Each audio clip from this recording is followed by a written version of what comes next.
ఒక్కోసారి ఏంటో మా బావ మీద వాళ్ళ మాలిన ప్రేమ వచ్చేస్తుంది అబ్బా నాకు. ఐ లవ్ యూ బావా. ఎందుకు కానీ మా బావ అన్నాడు, ఏది తెచ్చినా కూడాను ముందు నాకే పెడతాడు. అదేంటి నాకెడతావు, ముందు పిల్లలకి ఎట్టాలి, పిల్లలు తిన్న తర్వాత మనం తినాలి బావా అంట నేను. మా ఆయనకేమో నేనంటే ప్యాను, ఏది తెచ్చినా ముందు నాకే పెడతాడు.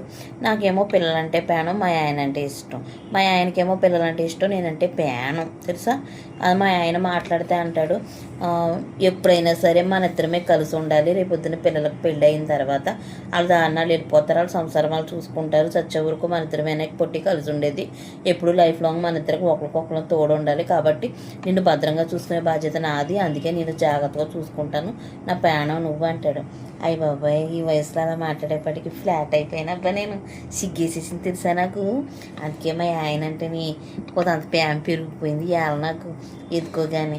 అవును నిజమే కదా, పెళ్ళైన తర్వాత వాళ్ళు దారుణాలు వెళ్ళిపోతారు, మరి మొగుడు పెళ్ళాలే కదా కడ వరకు కలిసి ఉండేది. చిన్న చిన్న చికాకులకి సంసారాలు వదిలేసుకుంటే జీవితాలు ఏముంటాయి చెప్పండి. ఒక వయసు వచ్చిన తర్వాత ఏమీ ఉండదు, అన్నీ నష్టపోతాం. వయసులో ఉన్నప్పుడు ఎగిరిగిరి పడితే వయసు అయిన తర్వాత చాలా నానా కష్టాలు పడాలి. చచ్చే వరకు భర్తకు భార్య, భార్యకి భర్తే. నేను ఫస్ట్ నుంచి ఇదే కదా మీకు చెప్తున్నాను నేను, అందుకనే చెప్తున్నాను. నాకు ఈరోజు ఇంకొంచెం జ్ఞానోపదేశం చేశాడు మా ఆయన. పిల్లలు ఎఫైర్స్ ఇలాంటి చెత్త చెదారాలు ఏం పెట్టుకోకుండా పిల్లల బాధ్యత వరకు వాళ్ళని చూసుకుంటాం. చక్కగా మొగుడు పిల్లలు మాత్రం ఎప్పుడు సంతోషంగా ఉండాలి. ఇదే కోరుకుంటున్నాను నేను కూడా. మీరు అందరూ కూడా ఇదే ఫాలో అయిపోండి, జాగ్రత్తగా ఉండండి, సరేనా. పిచ్చి పిచ్చి ఇల్లీగల్ కాంటాక్ట్స్ పెట్టుకుని సంసారాలను నాశనం చేసుకోకండి అబ్బా.